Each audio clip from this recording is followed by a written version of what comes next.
Halo, saya Dr. Nahla. Lagi-lagi saya akan ngomongin tentang COVID-19 atau yang mungkin lebih dikenal sebagai virus corona.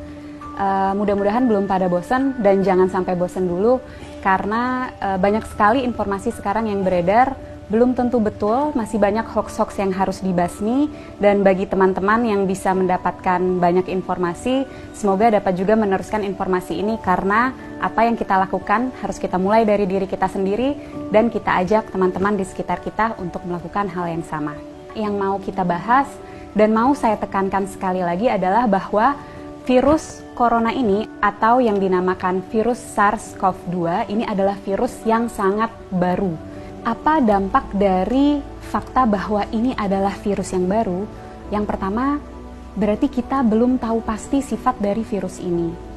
Yang kedua, kita belum tahu pasti efek dan berapa lama efek yang akan disebabkan oleh virus ini. Yang ketiga, belum ada obat yang betul-betul efektif untuk melawan virus ini. Yang keempat, belum ada vaksin yang bisa mencegah seseorang untuk tidak terinfeksi virus ini. Jadi itu yang teman-teman harus selalu ingat. Informasi ini bukan untuk membuat teman-teman panik, tapi untuk membuat teman-teman lebih waspada bahwa memang apa yang sedang kita hadapi ini betul-betul nyata. Dan bersama-sama kita bisa mencegah penularan virus ini lebih luas. Secara umum ketika virus masuk ke dalam tubuh kita, gejala yang ditimbulkan itu mirip-mirip. Demam, sakit kepala, lemah, letih, lesu, pegel-pegel, seperti itu.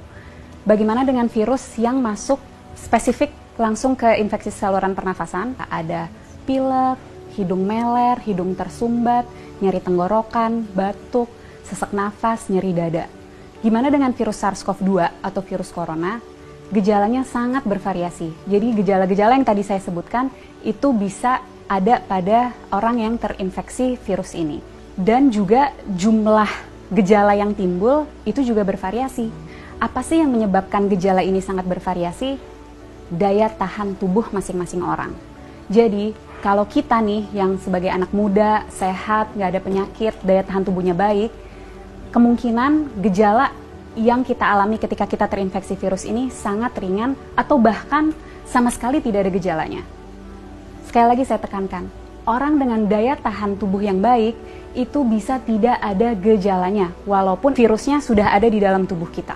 Dan orang dengan daya tahan tubuh yang baik, dia mampu menyembuhkan dirinya sendiri karena pada dasarnya virus itu memang self-limited disease. Jadi daya tahan tubuh kita sendiri bisa membasmi virus itu. Bagaimana dengan orang-orang dengan daya tahan tubuh rendah? Tentunya akan dapat mengalami gejala yang lebih berat, bisa sampai sesak nafas, bahkan bisa sampai menyebabkan kematian. Siapa saja sih orang-orang yang kita tahu daya tahan tubuhnya rendah? Yang pertama, orang tua yang usianya di atas 60 tahun.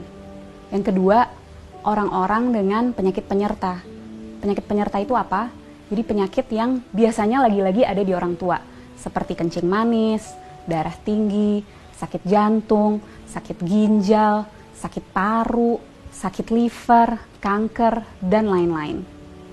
Nah, orang-orang inilah yang akan sangat menderita ketika dia terinfeksi oleh virus SARS-CoV-2 atau virus corona ini. Untuk kita yang daya tahan tubuhnya baik, ketika kita terinfeksi virus ini, kita bisa hanya dengan meningkatkan daya tahan tubuh kita, terus kita bisa melawan virus ini. Tapi bagaimana dengan orang-orang dengan daya tahan tubuh rendah? Itu yang harus kita pikirkan. Itu yang harus kita cegah supaya mereka tidak tertular virus ini.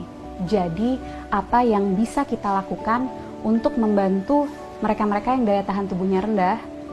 Dengan cara jaga jarak, hindari keramaian, dan di rumah aja. Kenapa? Karena virus ini yang paling kita takutkan dan sudah kita tahu dari virus ini adalah penyebarannya yang sangat amat cepat dan lebih mudah dan lebih cepat di tempat-tempat keramaian. Tapi lagi-lagi jangan panik. Bukan berarti kalau teman-teman yang masih muda dan sehat ini merasa, oh saya ada gejala-gejala COVID-19 nih, ada demam-demam yang sumeng-sumeng, demam rendah, nyeri tenggorokan, sedikit pilek, sedikit batuk, terus harus langsung ke rumah sakit. Bukan itu maksud saya. Bukan berarti Kalau teman-teman ada gejala itu, harus segera ke rumah sakit. Apa yang harus kita lakukan? Ketika mengalami gejala itu, lagi-lagi di rumah aja, tingkatin daya tahan tubuh dari rumah. Dengan cara apa? Istirahat yang cukup, tidur malam yang cukup, 7-9 jam, makan makanan bergizi, minum air yang banyak, kalau bisa lakukan olahraga atau aktivitas ringan di rumah. Kenapa untuk kita yang muda dan sehat ketika mengalami gejala-gejala penyakit COVID-19 lebih baik di rumah aja dan nggak perlu ke rumah sakit? Karena kita mau memastikan bahwa rumah sakit itu tetap tersedia untuk mereka yang betul-betul membutuhkan. Orang tua, orang dengan daya tahan tubuh yang rendah, dan orang-orang muda yang mengalami gejala berat seperti sesak nafas. Mereka itulah yang harus segera ke rumah sakit. Jadi kita pastikan rumah sakit memang untuk mereka yang membutuhkan. Kalau kita bisa di rumah aja. Bagaimana dengan kita yang tidak ada gejala?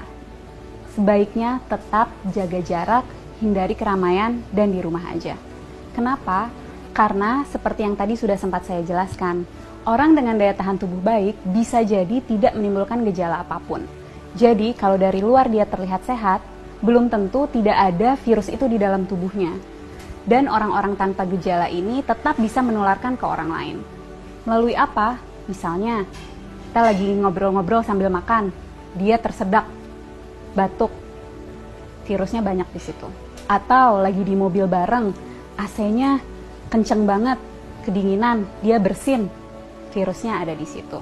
Penting untuk kita jaga jarak 1 meter untuk memastikan droplet yang keluar melalui batuk ataupun bersin tidak terkena pada kita.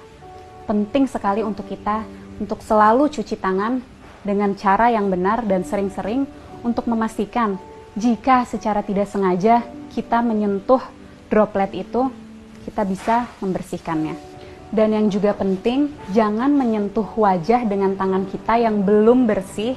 Kenapa? Karena virus akan lebih cepat menyebar, lebih cepat masuk melalui mukosa mata, hidung, dan mulut.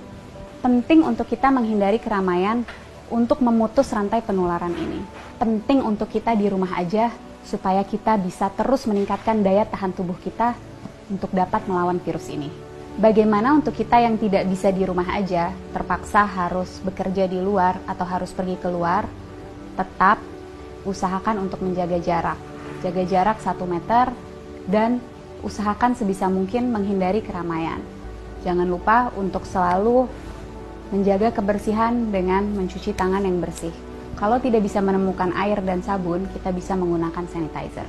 Para peneliti, dokter-dokter, farmasis, tenaga medis, dan semua sedang berusaha mati-matian untuk mencari obat dan vaksin dari virus ini. Mari kita berperan membantu mereka dengan cara jangan panik, tapi tetap waspada. Kita jaga jarak, hindari keramaian, dan di rumah aja. Nggak perlu ke rumah sakit kalau gejalanya ringan.